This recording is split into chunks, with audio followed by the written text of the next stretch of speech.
You seem to be moving better. We Okay. were waiting for you. Oh, You're blue, how's that? otherwise fine. All right. Yeah. Yeah, I don't know why it's all blue all of a sudden. That's weird. Okay. All right. Anyway. We ready to get started here? Oh, okay. Yeah.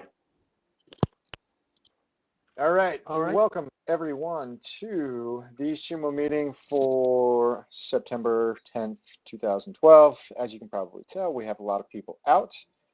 So it's probably going to be a very short meeting. Most people are at Mo's camp. David is gone as well, so I will be emceeing this event, and we're going to jump right in. So we have no previous action items, it looks like. So Kadir, how about you fill us in on the SUMO development update? All right. So today or this week is an important one. After countless months, we are finally moving into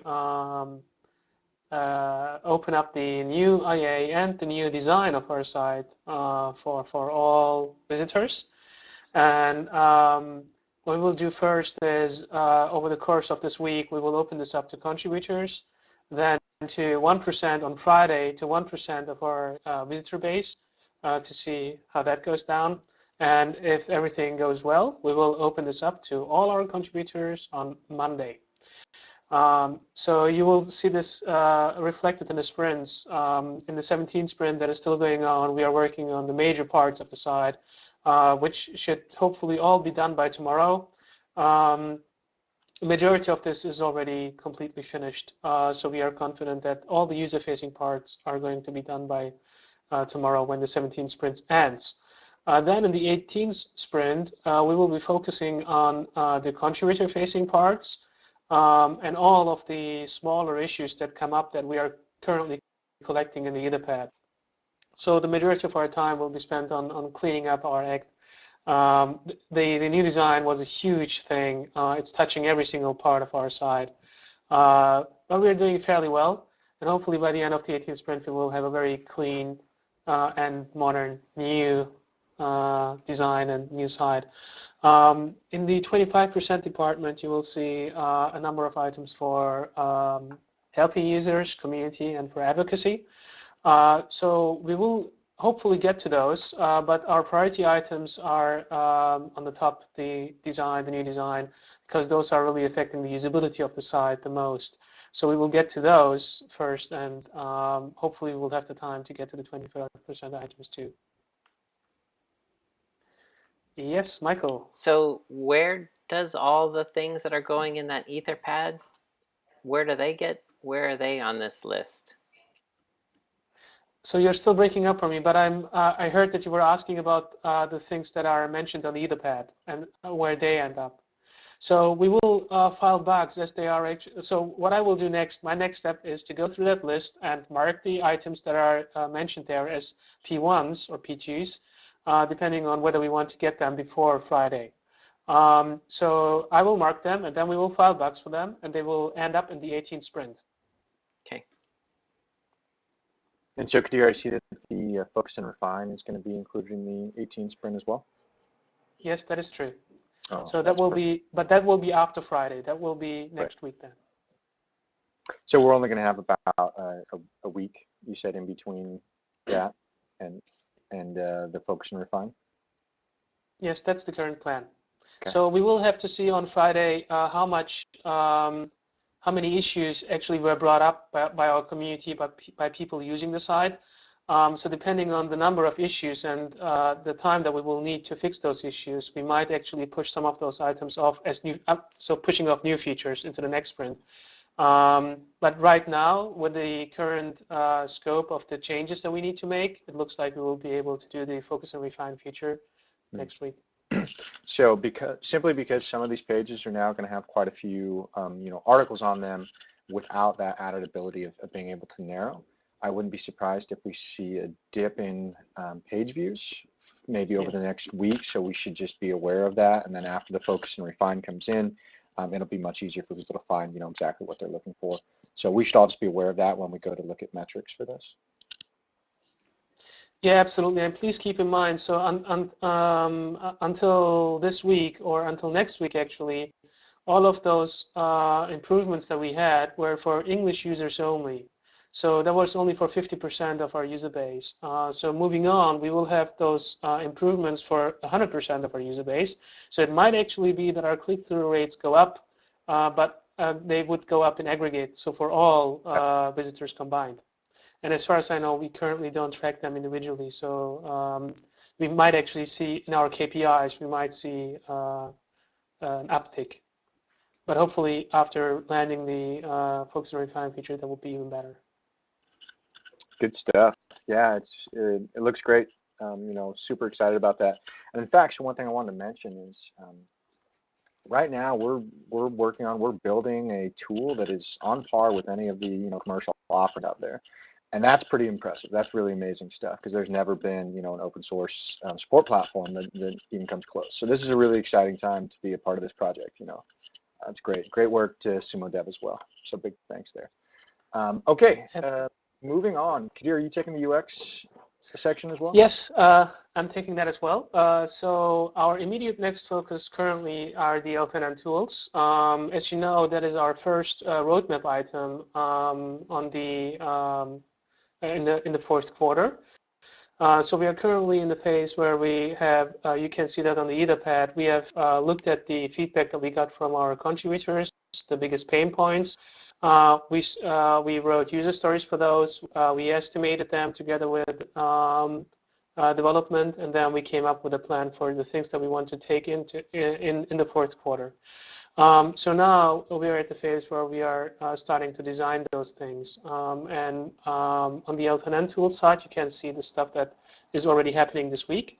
Bram started working on them. So that's one part, the LTNN parts, and we will work on those this week. And depending on whether we will be finished with them or not by the end of this week. So at the end of this week, we will look back and see how much stuff is still left. So it might be that the LTNN tools are actually, from the UX perspective, less costly than we actually expected before we went into this. It seems like a lot of this stuff is actually development related with some UX in it.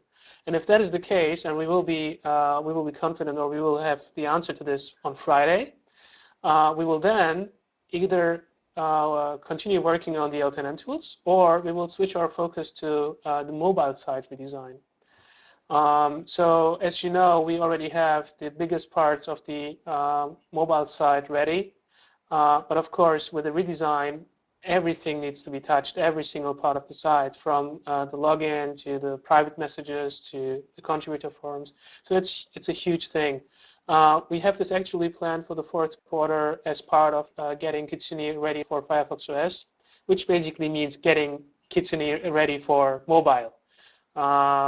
So we are looking currently into already doing the design work for that up front, and looking into how much of that we can do part by part, and not as a whole. So we will have more answers and a better picture of that by next week. So I will give an update on that next week. I just wanted to explain why it's currently on our roadmap, or why it's currently on this document. And if you guys haven't looked at that currently it for UX stuff yet, check it out. It's pretty. I said if you guys haven't looked at some of those mobile designs, you should check them out. It's pretty amazing. You can't hear me. Crap. Okay. I don't know what the deal is. Yeah. You can throw it in IRC, Michael, if you want. We can answer. Just move on. Yeah. So one request would be, and you can already see that Bram has made a number of requests in the UX document on feedback. So if you are interested in any of those areas, and especially if you are the champion of one of those areas, please take a look and have a look at the bugs that are linked from here, and please provide your feedback. It's very easy to incorporate your feedback at this stage. It will be much harder further down the line when we base other stuff on the current designs. Wonderful. Any questions? I think that's, yeah.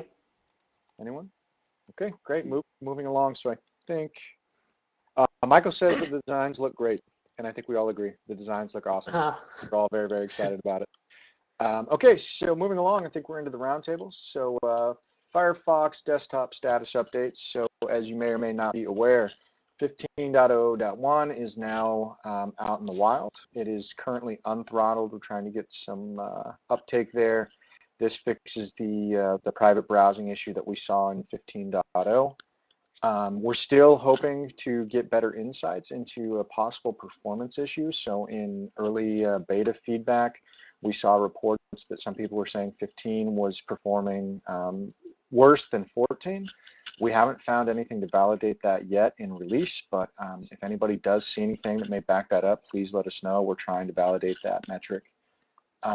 There's a couple of other things going on.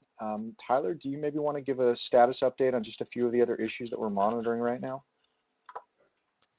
Yeah, for desktop, we have one big crash with AMD 12.8 Catalyst drivers. There's bugs filed for that. It seems to be manifesting itself in a lot of ways. Pretty much anytime there's a crash with an empty crash log, safe bet is it's an AMD graphics driver.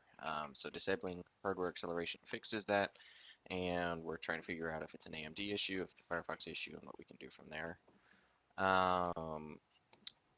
I'll just hit mobile real quick. That's a real quick update as well. 15.0.1 should be coming out today. It fixes 2 or 3 big crashers, and there's a backout that may increase some keyboard crashes, but we had to back that out because there's a major text input bug in Firefox 15. So if there's major increases in keyboard crashes, that is the reason. So pretty much other than that, other issues are under control for right now. So. And Tyler, the back out, it only causes crashing for a very specific set of hardware. Is that correct? Yes, and it mainly is, I believe it was Galaxy S2 devices in landscape mode. So you can switch it to portrait mode and you're fine. So it's not a very It's a very isolated use case that we may see increased crashing. But it does fix the text issue, which has been a big pain point for a while. That's great. Thank you for the update there. Okay. Moving along, metrics. Do we have anything around metrics to discuss? Yeah, there's one thing actually. Well, two things. First, our visitor data is back, so it looks normal again, which is just nice to see. We already knew that the data was there. We were just not able to see it. Then the other thing is that our contributors are back again. I mean, it's like it was basically a seasonal thing, it seems. The same thing that we saw last year, from especially in August. And in September, they are usually coming back, and it looks like they're doing the same again here. One thing that is concerning, though, is the number of the action rate. And if you look into the last weeks, the action rate has been down. It might be because we have more questions, or we had more questions over the last week. But I'm also assuming that there is more behind it. So we are down to sometimes 75% action rates, which we haven't seen for quite a while. Usually it was always over 90%. Right.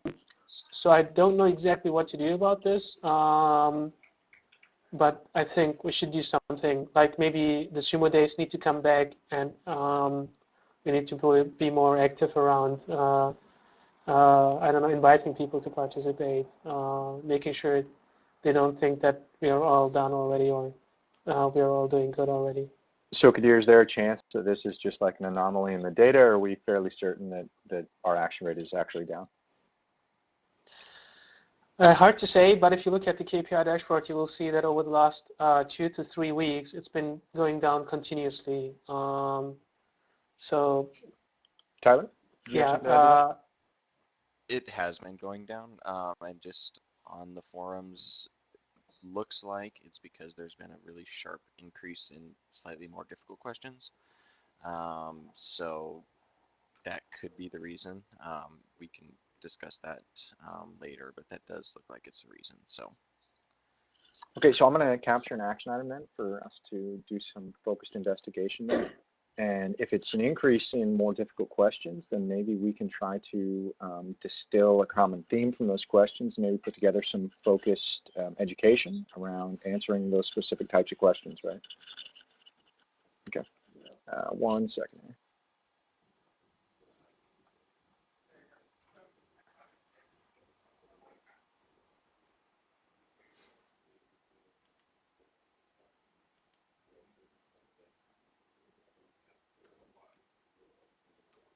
Tyler, Oh. do you have any idea?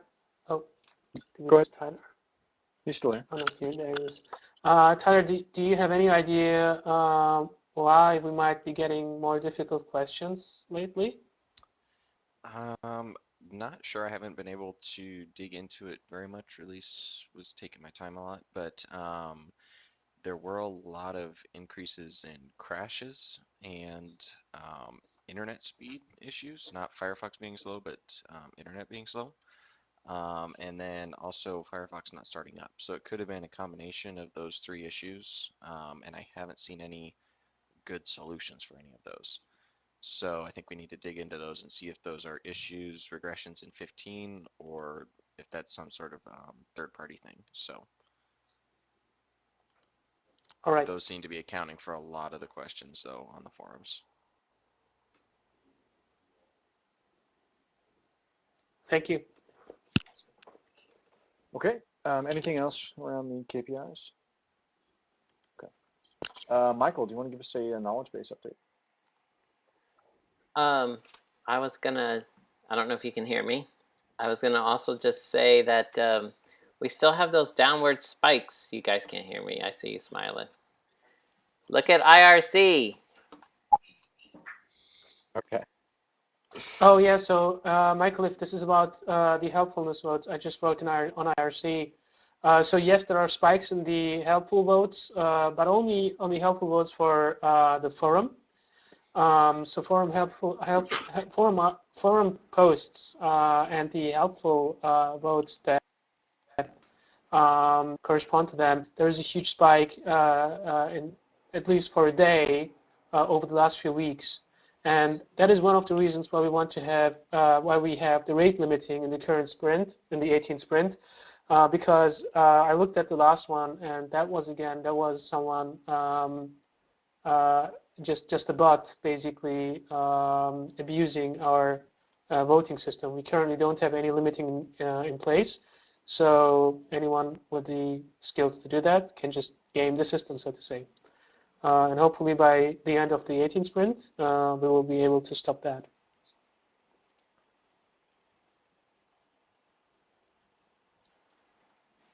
Okay. Michael, you're satisfied with that? All right. So moving on. Looks like Tyler already gave the mobile update. Do we have, Michael says that there's KB update in the wiki. This week he's mainly getting ready for the new IA. So that is the KB update. Anybody else? Any other action or any other roundtable items to get through? I think that's it. It's a very, very short meeting, 22 minutes. I think that's actually a record. So that just means that what we need to do is just have only half the staff show up every time, and we'll make it through in half the time. No, I like that idea. Yeah, no, that doesn't mean you get a free vacation, Kadir. You still have to work. Damn. It's always Mondays. Well. Yeah, exactly.